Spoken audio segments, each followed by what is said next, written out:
তিস্তা সেতুর নামকরণ শরীয়তুল্লাহ মাস্টার সেতু করার দাবিতে গাইবান্ধার সদরগঞ্জে মানববন্ধন করেছে এলাকাবাসী। সোমবার বিকেলে তিস্তা ব্রিজ পয়েন্টে অনুষ্ঠিত হয় এই মানববন্ধন কর্মসূচি। এতে মুক্তিযোদ্ধা, শিক্ষক, শিক্ষার্থী, ব্যবসায়ী সহ বিভিন্ন শ্রেণী পেশার মানুষ অংশগ্রহণ করেন।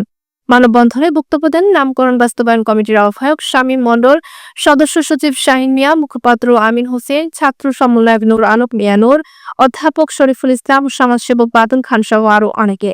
বক্তারা বলেন, ১৯৯৫ সাল থেকে বীর মুক্তিযোদ্ধা শরীয়তুল্লাহ মাস্টার এর সেতু বাস্তবায়নের দাবিতে নিরলস আন্দোলন করেছেন। তারই অক্লান্ত প্রচেষ্টায় দীর্ঘ ৩ দশক পর বাস্তবায়িত হয়েছে সেতু, যা এলাকার যোগাযোগ ও অর্থনৈতিক উন্নয়নে গুরুত্বপূর্ণ ভূমিকা রাখবে। তারা সেতুটির নাম শরীয়তুল্লাহ মাস্টার তিস্তা সেতু রাখার দাবি জানিয়ে বলেন, এতে ভবিষ্যৎ প্রজন্ম তার অবদান স্মরণে রাখতে পারবে।